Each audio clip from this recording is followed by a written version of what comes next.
Super interesting report. Number 7, now that I'm just going back through all of them. Number 7, you've got item number 3 is a blood swab from Xana's floor. Item number 4, which I think is the one I'm hearing so much talk about because it's a submitted swab and debris from the third floor bedroom floor. I think everybody I hear has stirred up in that book about a hair in Maddie's room, and then all of the fingernail swabs from the victims. And this report's really interesting.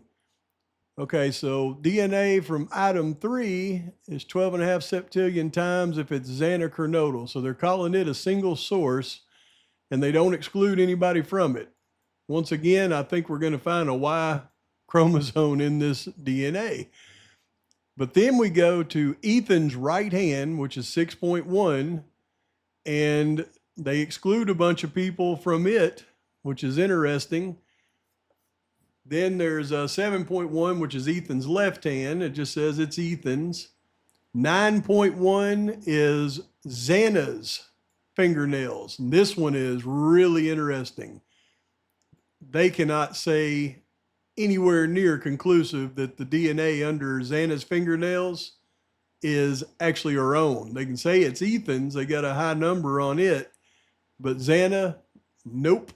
6,150 times. I mean, that is practically saying it's excluded to be Xana's. Somebody else's DNA is under Xana's fingernails. That's why in that report that we went over in the last video, they tested so many people against Xana's fingernails because they knew somebody was under Xana's fingernails and it wasn't Xana. It wasn't Ethan. Then 10.1 is Xana's other fingernail. And assuming a 2-person mixture, look at this, you got 8 million, which I don't think that, I don't think that's going to be strong either because they're assuming 8 million based on Xana and Ethan together, which they normally separate those out and say, here's the contributor number for Ethan, here's the contributor number for Xana. But they don't in these, as you can see, they just say they're both 6,000 and 8 million. So it tells me that for sure there's somebody else under Xana, and there's probably somebody else under her other fingernails as well. And that's why they're excluding people from the mixtures. 12.1 is consistent with Maddie, and then we know 13.1, they have inconclusive results. Now these results, once again, I mean, look, like the highest one is 3.33 for Ethan.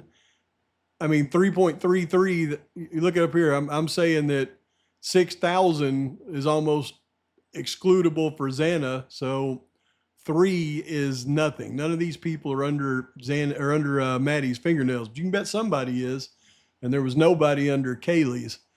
But this item 4, this debris on the floor, we now know that debris is likely a hair. You can see right here, no DNA was detected on item 4, and they tried to test it. So I now can go through and verify this stuff. See Q4?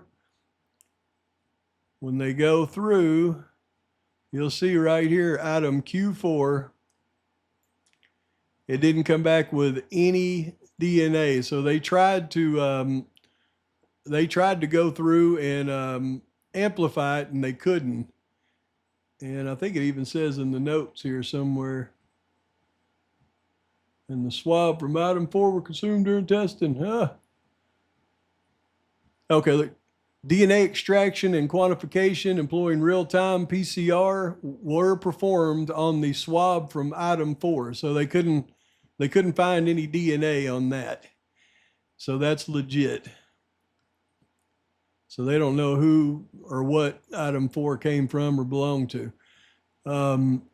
But see right here, Q3, it's got Y chromosomes in it. So they had it coming back like it was just Xana because they ran it with one contributor.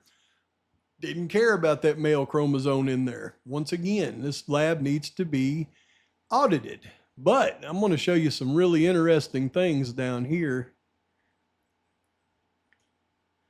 just to show people they actually, the Q3, they ran it as one instead of instead of trying to figure out who the Y was in there, and just said, yeah, it's Xana.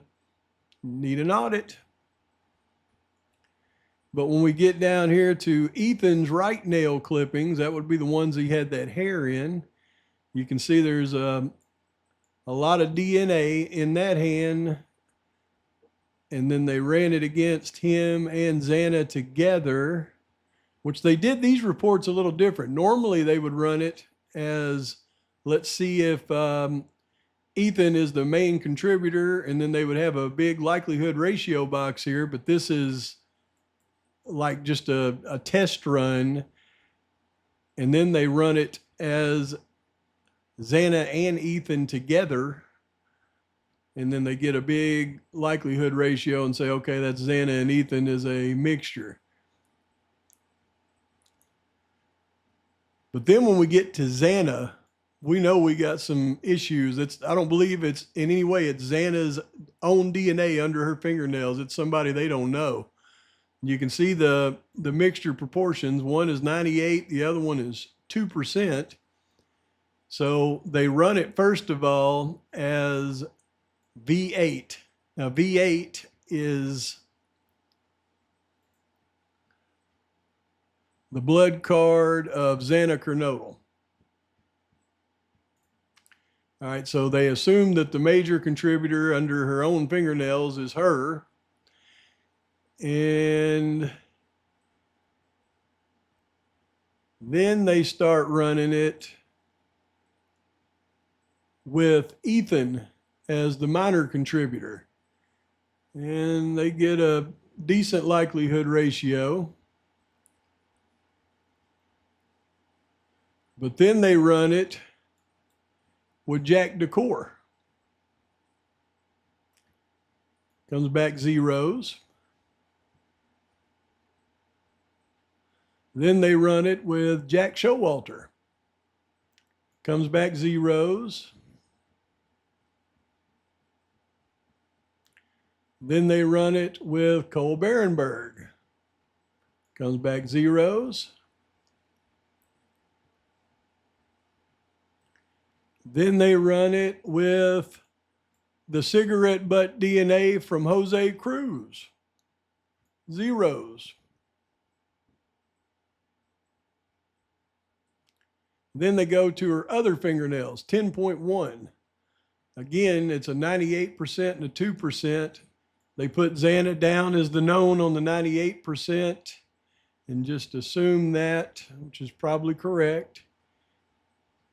And then they try to put Ethan in there as the minor contributor, and they get very low likelihood ratios.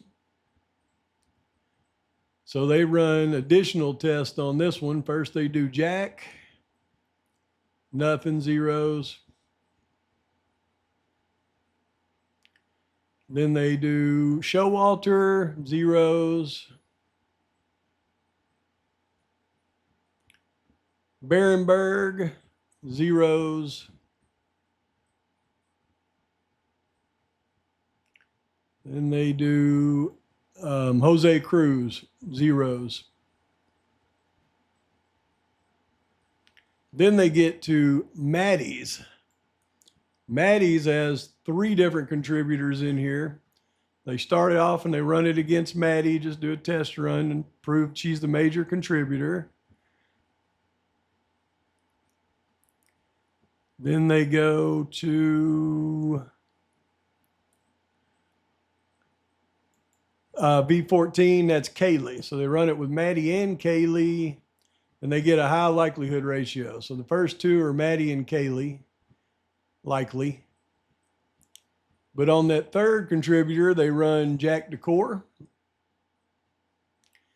And you see anytime you see negatives over here, see Maddie's all came back weird on everybody, but these are all -1, meaning excluded Jack Decor, or at the very least, it's so low that it's inconclusive like Koberger. They run Showalter. His is even more negative, -3. Not Showalter. They run Barenberg. Barenberg, just like Decor, he's a -1. not Berenberg.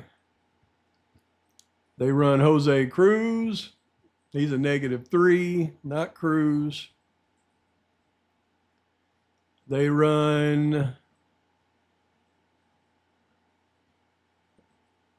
now this is interesting. Now they run V11 to V5. Oh, V5, that's Ethan. I'm sorry, that's Ethan. And then Ethan, you can see that's where they got the 3.33, not Ethan. You can see over here all the negatives. Then they run V11 to V8. V8 is Xana. -1, not Xana. They knew they had somebody under these things. Then they run E18. E18 is Bethany. They run Bethany. She's a -2, not Bethany. Then they run E19, which is Dylan. -3, not Dylan. And that's everybody they had to run at this point. So more than likely, the DNA under Xana and Maddie's fingernails are perpetrators. And I didn't even check. Let's see. We go up here. Let's look at the, okay. Q13.1. Oh yeah, you definitely got some male chromosomes in Maddie's fingernails. So there's definitely a male in there. But Xana's Q9.1 up here, yep, she's definitely got males in hers as well. What about 10.1? 10.1, she's got even more male in it. And if it only came back 6,000 that it was her and Ethan together, you can bet that isn't Ethan's DNA. So look here, 12.1, it's got male in it too. 12.1 is 12.1 is Maddie's other fingernail. I don't even see any test run for that. Look, she's got male DNA under both of her fingernails. And this case is something else. I mean, something else. And look at this, Kaylee's fingernails, that is just Kaylee. Look, she got male DNA under her fingernails. Look at all this. Look at all these Y's. Man, we need an audit, and we need it now.